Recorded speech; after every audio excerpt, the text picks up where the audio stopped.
उमर अब्दुल्ला की कैबिनेट में 4 नए मिनिस्टर्स को मौका मिलेगा काम करने का। जी बिल्कुल, ये 4 नए कौन से हो सकते हैं? इसमें सबसे पहला नाम जो है वो मियां अल्ताफ़ अहमद लारवी के बेटे मियां मैर अली का नाम है, जिन्हें एक रिप्रेजेंटेशन दी जाएगी ट्राइबल्स के लिए कश्मीर घाटी में। और दूसरा, सेंटर को मालूम है कि जम्मू कश्मीर के हालात कैसे हैं और सेंटर ही यूनियन टेरिटरी के ऊपर कंट्रोल कर रही है, इसलिए जम्मू कश्मीर और बिलखसूस वादी कश्मीर का सेंटर भी श्रीनगर है। तो श्रीनगर के ऊपर और श्रीनगर के लोगों की बात सुनने के लिए उमर अब्दुल्ला तनवीर सादिक को मौका दे सकते हैं एज ए मिनिस्टर अपनी कैबिनेट में।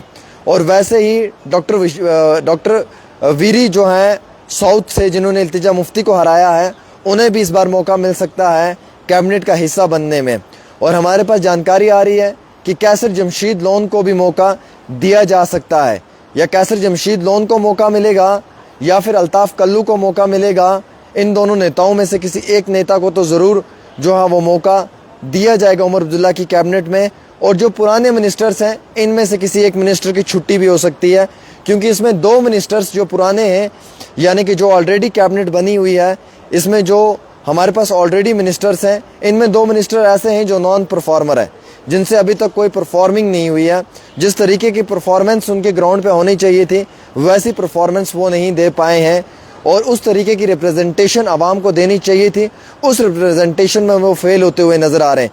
शायद इन पुरानी कैबिनेट के मिनिस्टर्स में से किसी एक मिनिस्टर की छुट्टी हो सकती है और नए मिनिस्टर्स को मौका ज़रूर दिया जा सकता है।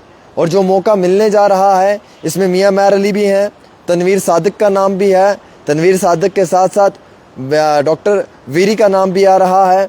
और वहीं दूसरी जानकारी के मुताबिक जो है वो कैसर जमशीद लोन का नाम भी इस पैनल में हो सकता है।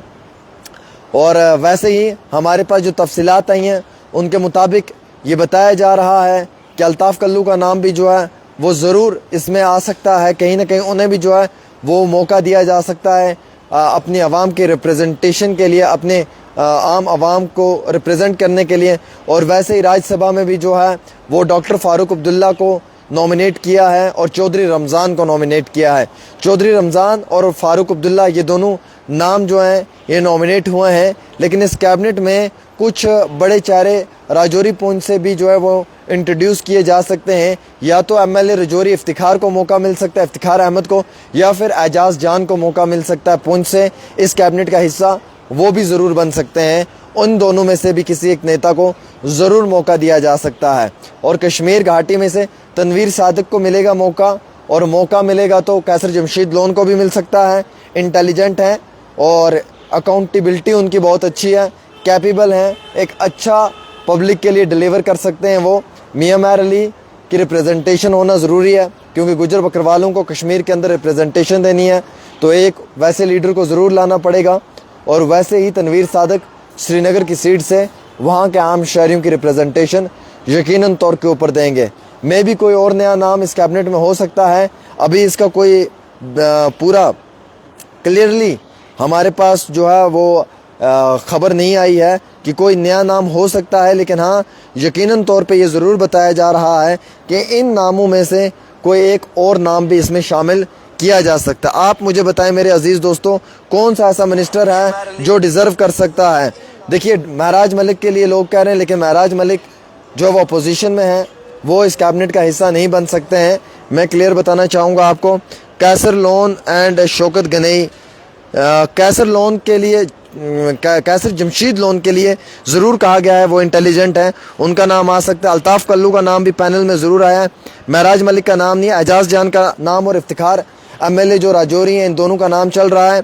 इन दोनों को शायद इस पैनल में रिप्रेजेंटेशन के लिए लाया जा सकता है।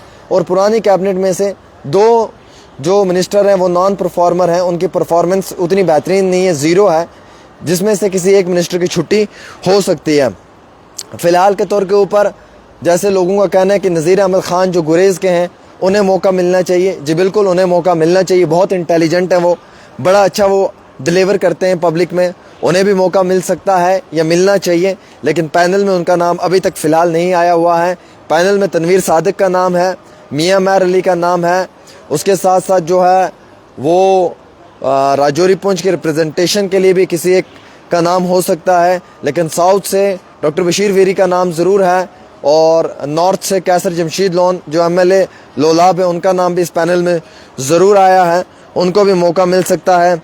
अर्जुन राजू जी जो रामबन के हैं, यकीनन तौर पे उनका नाम भी पैनल में आया हुआ है, उनको भी मौका मिल सकता है, क्योंकि रिप्रेजेंटेशन रामबन को चाहिए ही चाहिए इस बानिहाल को, तो उनका नाम ज़रूर आएगा। इवन कि सजाद शाहीन के लिए बहुत डिमांड की थी वहाँ के आम शहरियों ने कि सजाद शाहीन को कैबिनेट में मौका मिलना चाहिए, और सजाद शाहीन भी काफ़ी इंटेलिजेंट हैं, काफ़ी अच्छा डिलीवर करते हैं, लेकिन फ़िलहाल के तौर के ऊपर इन ख़बरों में, इन चर्चाओं के बाज़ार में उनका नाम कहीं पे भी नहीं है।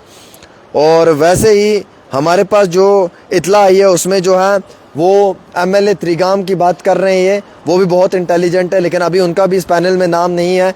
इस पैनल में नाम 4 से 5 मिनिस्टर्स का है, माफ़ी चाहूँगा 4-5 एमएलएज़ का है। अब देखिए इंटेलिजेंट एमएलए इसमें जो है वो एमएलए बुद्दल जावेद इकबाल चौधरी भी हैं, बहुत इंटेलिजेंट हैं, डिलीवर करते हैं। 1,45,000 की आबादी पे मुश्तमिल उस इलाके को संभाल रहे हैं MLA Javed Iqbal Chaudhary. Most powerful leader Chaudhary Zulfikar को हराया है उन्होंने, बीजेपी के साथ लड़ने में अव्वल नंबर पे माने जाते हैं। एमएलए जावेद इकबाल चौधरी बड़े ऑनेस्ट हैं, डेडिकेटेड हैं, ईमानदार हैं, सफ़ेद लिबास से उनका कफन की तरह, और एक दाग भी नहीं लगा है उन पे आज तक कभी, तो वो भी डिज़र्विंग कैंडिडेट हैं। वहाँ के लोग डिमांड कर रहे हैं, राजौरी के लोग इफ्तिखार साहब के लिए डिमांड कर रहे हैं, पूंछ से एजाज जान के लिए डिमांड हो रही है। लेकिन जो पैनल में नाम आए हुए हैं उसमें है मियां मैर अली का नाम है पैनल में, डॉक्टर बशीर वीरी का नाम है पैनल में, तनवीर सादिक का नाम है पैनल में, कैसर जमशीद लोन का नाम है पैनल में, अल्ताफ़ कल्लू का नाम भी पैनल में है, एमएलए रामबन अर्जुन राजू का नाम भी पैनल में ज़रूर है। उसके साथ साथ जो है महराज मलिक का नाम नहीं है पैनल में, क्योंकि लोग कमेंट कर रहे हैं तो बताना ज़रूरी है। जी बिल्कुल, फ़ारूक शाह को मौका मिल सकता है एमएलए टंगमर्ग को। एमएलए टंगमर्ग फ़ारूक शाह की 100 में से 99% चांसेस हैं, ये बात मेरी याद रखें। फ़ारूक शाह जो एमएलए टंगमर्ग हैं उन्हें बहुत बड़ा मौका मिलेगा, क्योंकि ये मेरे पास क्लियर कट ये मुझे मालूम चला है कि एमएलए फ़ारूक शाह जो एमएलए हैं टंगमर्ग वाले, वो कन्फर्म, जिनके पास गुलमर्ग कॉन्स्टिट्यूंसी भी है, वो कन्फर्म इस पैनल में हैं। अब उन्हें कौन सी मिनिस्ट्री मिलती है इस चीज़ का इंतज़ार रहेगा, लेकिन Farooq Shah next cabinet minister ज़रूर हो सकते हैं। 99.9% में एश्योरेंस के साथ कह सकता हूँ। बाकी सब के लिए मैं नहीं कह सकता हूँ, ना मैं तनवीर सादिक के लिए कह सकता हूँ, हालांकि वो उमर अब्दुल्ला के बहुत करीबी हैं, उनके लिए भी मैं नहीं बोल सकता।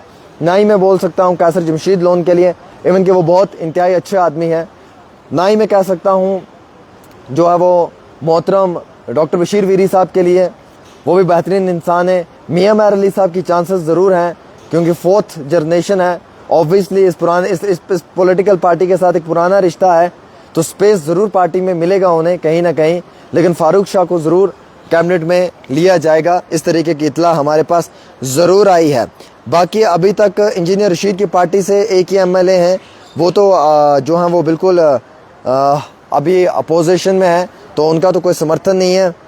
तो बाकी ये है कि बाकी सब लोगों की अपनी अपनी राय है, जो बता सकता है। हमारे पास जो इतलाई हैं वो हमने बताई हैं, कोई फेवरेटिज्म बेस पे नहीं बताई हैं। जो हमें मालूम चला है राज्यसभा के लिए फ़ारूक साहब का और चौधरी रमज़ान का नाम नॉमिनेट हुआ है। अब इन दोनों में से किसको लिया जाएगा वो मालूम चलेगा। बाकी आप लोग भी अपनी राय ज़रूर दें, आप कमेंट कर बताएं कि आपकी नज़र में कौन सा डिज़र्विंग है। हमारी नज़र में फ़िलहाल एमएलए बुद्दल जावेद इकबाल चौधरी साहब भी डिज़र्विंग कैंडिडेट हैं।